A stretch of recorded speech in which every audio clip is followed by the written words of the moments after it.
When I was a kid in Cumberland, Wisconsin, we moved to a house when I was in 3rd grade. My parents built it. It had a wood stove. And that's how we heated the house. Now, those of you native Arizonians, it does get cold enough in other parts of the world where you need to heat a fire all the time. And when we were starting this wood stove up, I remember I was a little kid, and my dad would say, "Son, don't touch the stove. Don't touch it. It's hot. Don't play games with it. This is hot, and it gets real hot. You'll burn yourself." "Okay, Dad." You know what happens. You want to see the burn?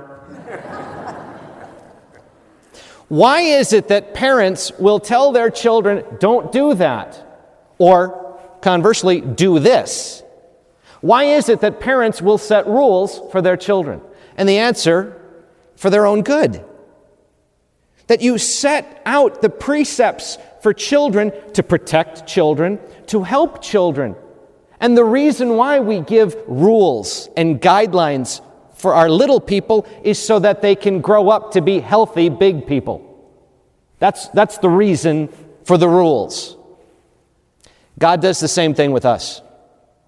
God invites us to do certain things and to avoid certain things. It's not because God is mean.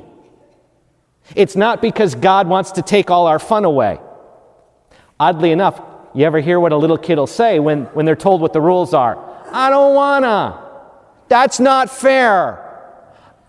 How come I have to do it?"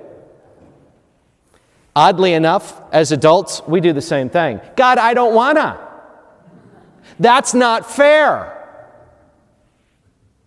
But the Lord gives us direction for our own good.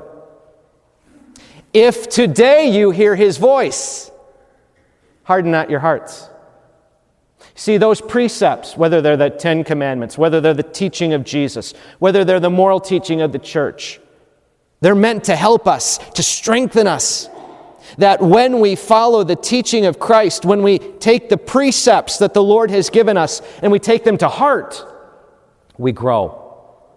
Now, granted, some of the lessons are hard lessons, but we grow. We know this as parents with our children. We know this when we work with the little people. We do it for their good, even when they don't see it. Well, if we as adults do that for children, why wouldn't God do that with us? And why wouldn't God, out of love, out of compassion, out of a desire to see us grow into the best version of ourselves, if God would do that for us, then sometimes we have to let go of our ego and we have to let the Lord in.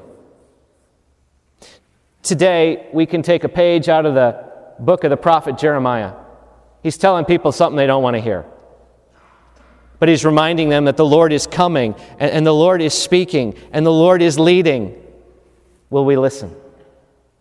So I would say for us, for our reflection today, what's the Lord putting on our hearts? What are those things that perhaps we know we should be doing and haven't yet done? Where are we being led, even if we don't want to go down that path? Will we trust and take the Lord's hand? Will we trust and follow, even if we don't necessarily want to go there? But trust that God, who wants the best for us, will strengthen us and walk with us and help us on our path to grow closer to the Lord and to one another. Folks, the Lord keeps speaking. And with the power that Jesus shows in the gospel today, He's going to bring that power into our hearts. He's going to bring that power into our lives. We've got to be listening. We've got to be open.